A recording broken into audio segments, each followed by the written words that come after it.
జీ5 app download చేసుకుని పూర్తి ఎపిసోడ్లను ఉచితంగా చూడండి.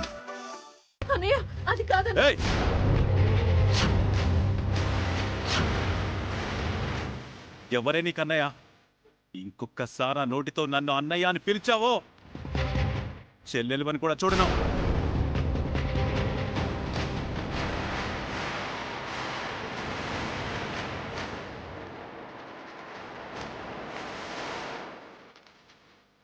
సరిపోయిందా? కడుపు నిండిపోయిందిగా, విన్నావుగా? అన్నయ్య అని పిలవడానికి కూడా అర్హత లేదంట. అర్హత లేని వాడిని ఎందుకే అన్నయ్య అని పిలుస్తావు? మీకు దండం పెడతాను బాబాయ్, దయచేసి గొడవ చేయకండి బాబాయ్. వచ్చిన వాళ్ళంతా వెళ్ళిపోతారు బాబాయ్. ఈ ఫంక్షన్ ఆగిపోతుంది బాబాయ్.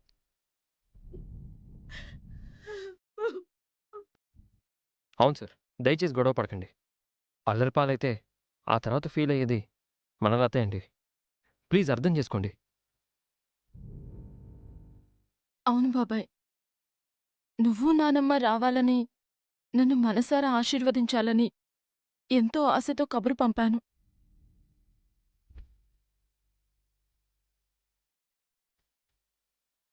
కానీ మీ ఇద్దరి గొడవల వల్ల ఈ ఫంక్షన్ ఆగిపోతే బాధపడేది నేనే బాబాయ్. ఆపుతారా?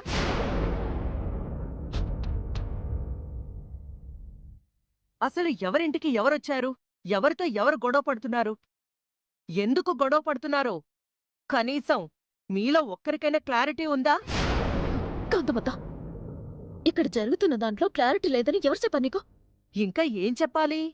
అయ్యా వీరనారాయణ గారు, అసలు మీకు ఈ ఇంట్లో ఎవరి ఫంక్షన్ జరుగుతుందో క్లారిటీ ఉందా?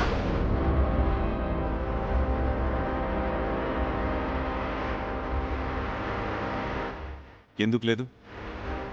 ఈ ఇంట్లో జరుగుతుంది నిశ్చితార్థమే కదా. అవును సార్, నా నిశ్చితార్థమే.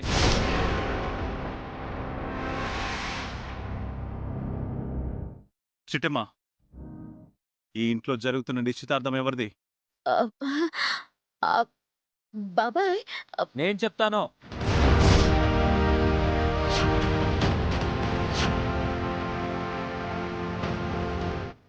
ఇక్కడ జరుగుతున్న నిశ్చితార్థం నా కొడుకుది.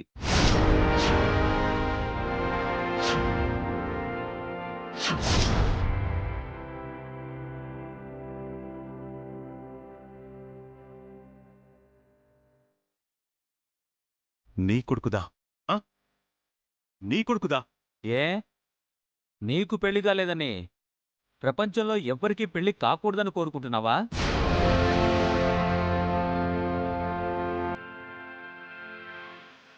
మావయ్య, మీరు ఆగండి మావయ్య. బాబాయ్, ఆయన చెప్పేది నిజమే. ఈ ఇంట్లో నిశ్చితార్థం జరుగుతుంది. ఆయన కొడుకుదే.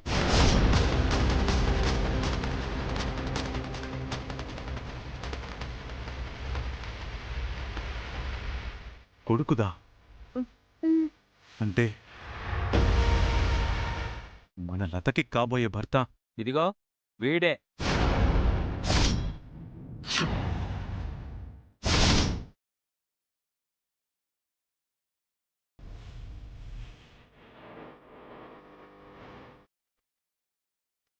అయిపోయింది. ఏ ఘోరం అయితే జరగకూడదని కోరుకున్నానో అదే ఘోరం జరిగిపోయింది. బాబాయ్కి బర్మి పెళ్లి కొడుకున్న నిజం తెలిసిపోయింది. ఇప్పుడు ఏం చేయాలి? లతకి బర్మకి పెళ్లి ఎలా జరిపించాలి? మాట్లాడవేంటి? అతను చెప్పేది నిజమా? ఇక్కడ నిశ్చితార్థం జరుగుతుంది అతని కొడుక్కా?